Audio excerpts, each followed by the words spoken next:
नांदेड़ गांव में ऐसा कोई नहीं था जो सावित्री को नहीं जानता हो, जिसका एक बेटा था। नाम था विकास। विकास के जन्म के तुरंत बाद विकास के पिता की मृत्यु हो गई। तब से सावित्री अपने बेटे का लालन पालन करने के लिए संघर्ष कर रही थी। एक दिन विकास उदास बैठे कुछ सोच रहा था। क्या हुआ तुम्हें बेटा? मुझे तुमसे बात नहीं करनी है माँ। क्यों? आपको अपनी माँ पर गुस्सा आ रहा है क्या? बार बार आपसे मैं एक गेंद खरीदने के लिए कह रहा हूँ, लेकिन आप इसे टालती रहती है और इसलिए मैं आपसे बात नहीं करना चाहता। अच्छा, बस 4 दिन दे दो, मैं तुम्हारे लिए एक गेंद खरीदने का इंतजाम करूंगी। तुम मेरी प्यारी और अच्छी माँ हो। उसके बाद वो दोनों इधर उधर की कई बात करना शुरू कर देते हैं और दिन बीत जाता है। हमारी खराब स्थिति के कारण मैं तुमको वो सब कुछ नहीं दे पा रही हूँ जो तुम चाहते हो। दिन में 3 समय खाना हमारे लिए मुश्किल हो गया है। मैं तुम्हारे लिए नए कपड़े, नए जूते, यहाँ तक कि वो गेंद कैसे लाऊंगी जो तुमने मांगी है। हमारा जीवन बहुत कठिन है, लेकिन मैं तुम्हारी आंखों में खुशी देखने के लिए कुछ भी करने को तैयार हूँ मेरे प्यारे बेटे। यही सोचते हुए सावित्री अपनी पड़ोसन सुजाता के पास जाती है। सुजाता बहन, क्या तुम्हारे यहाँ मेरे लिए कोई काम है? पति की मृत्यु हो जाने पर विधवा को बंद दरवाजों के अंदर रहना चाहिए। इस तरह बाहर नहीं आना चाहिए और ना इधर उधर काम मांगना चाहिए। चली जाओ यहाँ से, क्योंकि तुम्हारा चेहरा देखकर हमारे ऊपर भी मुसीबतों का पहाड़ ना टूट पड़े। मैं हर रात तुम्हारे घर बचा हुआ खाना भेज दिया करूंगी और अगली बार तुम ना आना, बेटे को भेज देना। सावित्री बहुत दुखी होती है। जब तक मेरे पति जीवित थे, सुजाता बहुत मिलनसार थी और अपने सारे काम हमसे करवाती थी। आज क्योंकि मैंने उससे काम मांगा, वो बोलती है कि मेरे पति की मृत्यु हो गई है और मैं एक काला साया हूँ। लेकिन अपने बेटे को खुश देखने के लिए मैं कोई भी संघर्ष या कोई भी कठोर शब्द सहन कर लूंगी। सावित्री यही सोचकर आगे बढ़ जाती है। तभी रास्ते में उसे रंगम्मा मिलती है। रंगम्मा उसे बुलाती है। मेरे पास आज खाना बनाने के लिए लकड़ियां नहीं है, जाओ और कुछ लकड़ी काटो। सावित्री सुनते ही बिना देर किए लकड़ियां काटने के लिए चली गई। रंगम्मा उसे काम के लिए कुछ पैसे भी देती है और वो खुशी खुशी अपने बच्चे के लिए एक गेंद खरीदने की सोचती हुई घर चली आती है। 4 दिन बीत जाते हैं। विकास अपने घर के सामने अपनी माँ के गेंद लेकर आने का इंतजार कर रहा है। आज चौथा दिन है, मैं माँ को गेंद लेकर आती देखना चाहता हूँ। जैसे ही वो घर वापस आएगी, मैं उससे गेंद के लिए पूछूंगा। तभी उसे सावित्री आती हुई दिखती है। माँ सुनो, मामा सुनो। मुझे पता है कि तुम क्यों मामा कर रहे हो और मुझे सब याद है। चलो चलते हैं। ये कहकर वो अपने बेटे को घर से कपड़ों की दुकान पर ले जाती है और उसके लिए अच्छे अच्छे कपड़े खरीदती है। वो वहाँ कीमत के लिए मोल भाव करती है और उसके लिए कुछ कपड़े खरीदती है। बाद में वो उसे पास की एक बॉल की दुकान पर ले जाती है। विकास उस गेंद को चुनता है जो उसे सबसे ज्यादा पसंद आती है और उसे पाकर वो बहुत ज्यादा खुश हो जाता है। तब सावित्री उससे पूछती है, विकास बताओ, तुम्हें और क्या खरीदूं बेटा? नहीं माँ, मुझे और कुछ नहीं चाहिए। मुझे ये सब खरीदने के लिए आपको परेशान नहीं करना चाहिए था, लेकिन माँ, मेरे गरीब माँ के दिए ये तोहफे मेरे लिए सबसे अच्छे उपहार हैं। सावित्री को एहसास होता है कि उसका बेटा उसकी मेहनत को समझ गया है और राहत की सांस लेती है। फिर वो अपने बेटे के साथ खुशी खुशी घर वापस चली जाती है। सूरज सुंदरपुर में एक चिकित्सा प्रतिनिधि के रूप में काम करता था, जो हर रोज डॉक्टर से मिलता था। उन्हें जिस भी दवा की आवश्यकता होती थी, वो उन्हें उपलब्ध कराता था। अपनी आय से वो अपनी पत्नी राधा और 10 वर्षीय पुत्री मैत्री का पालन पोषण कर रहा था। एक दिन वो डॉक्टर के पास गया। गुड मॉर्निंग डॉक्टर साहब, क्या मैं अपनी दवाइयाँ दिखाऊं? अरे काहे की गुड मॉर्निंग सूरज, ये बताओ, क्या तुम किसी ऐसे आदमी को जानते हो जो हमें ऑक्सीजन सिलेंडर दिला सकता हो? अगर थोड़ा महंगा हुआ तो भी ठीक है, क्योंकि हमें उसकी जरूरत है। नहीं सर, तो बेहतर होगा कि तुम पता लगाओ, क्योंकि मुझे अभी किसी दवाई की जरूरत नहीं है। मुझे जान बचाने के लिए और ऑक्सीजन सिलेंडर चाहिए।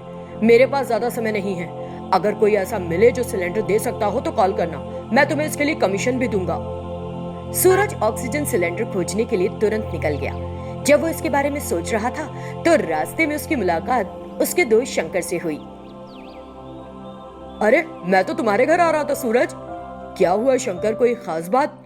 मेरे पास एक शानदार आइडिया है जो हमें बहुत सारा पैसा दिला सकता है। अरे वाह, ऐसा क्या है मुझे बताओ। शंकर ऑक्सीजन सिलेंडर के व्यवसाय और इससे होने वाले लाभ के बारे में बताता है।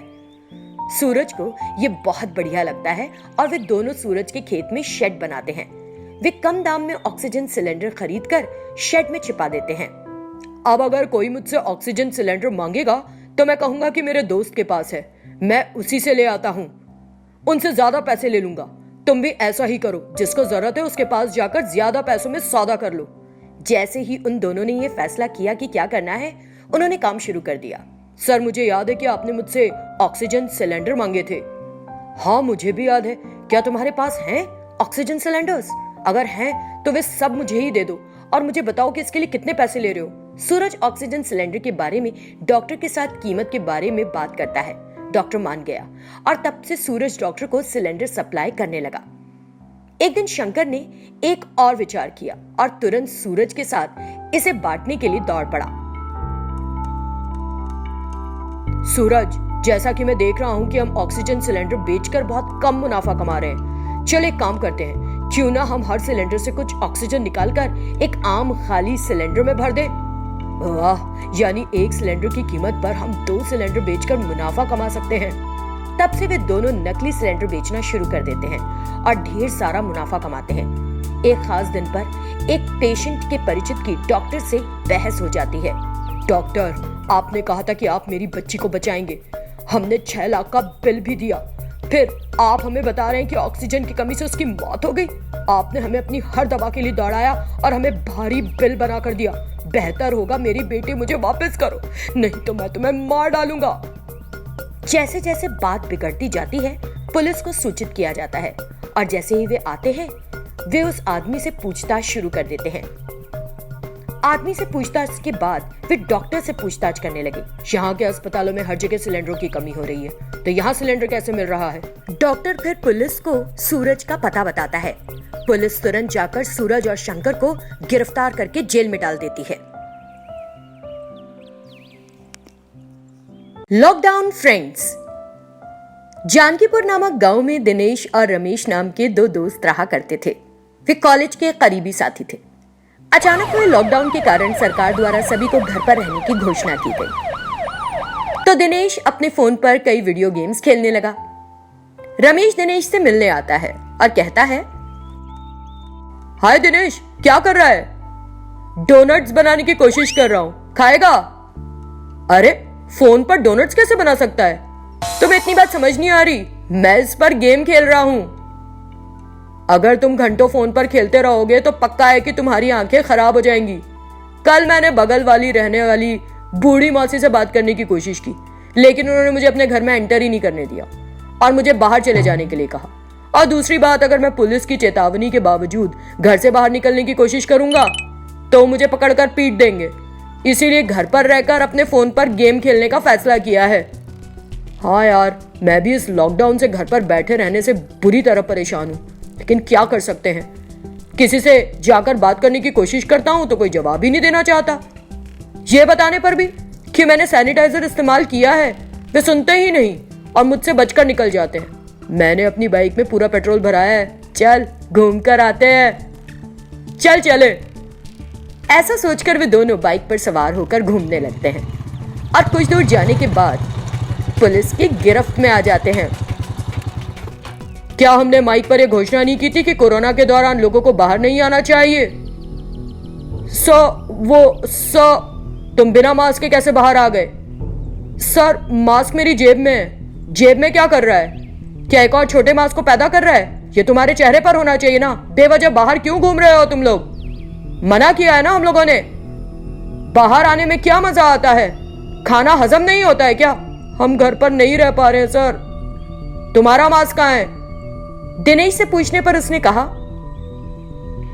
मैंने गाड़ी से बांध दिया है सर। वाह, बहुत बढ़िया। तो तुमने ध्यान रखा कि बाइक कोरोना से संक्रमित ना हो जाए, लेकिन अगर तुम्हें कुछ हो गया तो मेरे ख्याल से तुम्हें ज्यादा फर्क नहीं पड़ेगा। ऐसी बात नहीं है सर, ऐसा लगता है कि हम जितना ज्यादा कोरोना से डरेंगे उतना ज्यादा संक्रमित होने का डर है, इसलिए नहीं पहना सर।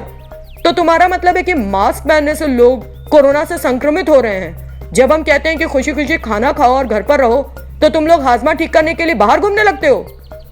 उन्होंने उनकी जबरदस्त पिटाई करनी शुरू कर दी। रमेश और दिनेश दोनों दर्द से चिल्लाने लगे। फिर भी पुलिस वाले नहीं रुके और उन्हें छठी का दूध याद दिला दिया। वे बाइक छोड़कर बिना पीछे देखे अपने घर की ओर भाग गए। घर पहुंचकर, बेवकूफ, मैं घर पर अपना वीडियो गेम खेलकर खुश था, लेकिन तुम बाहर जाने के अपने बुरे आइडिया के साथ आ गए और पुलिस वालों ने पिटाई कर करके हमारी इमली की चटनी बना दी। दोस्त के नाम पे धब्बा है तू। अरे तो क्या हो गया? अगर मैंने तुम्हें बाहर आने के लिए कहा तो तुम मुझसे अधिक समझदार समझते हो ना खुद को, तो मना करना चाहिए था। मैंने अपने पिता से भी कभी इतने बुरे तरीके से नहीं पिटाई खाई। आज मैं सिर्फ तुम्हारी वजह से पुलिस से पिट गया। बड़े बड़े गांव में ऐसी छोटी मोटी पिटाई होती रहती है यार। चलो कल फिर से बाहर जाकर पार्टी करेंगे। अगर तुम मेरे सामने 1 मिनट और खड़े रहोगे तो मैं भी तुम्हें पुलिस वालों की माफिक पीट दूंगा, समझ लेना। तुमने मेरी इंसल्ट करने की हिम्मत कैसे की?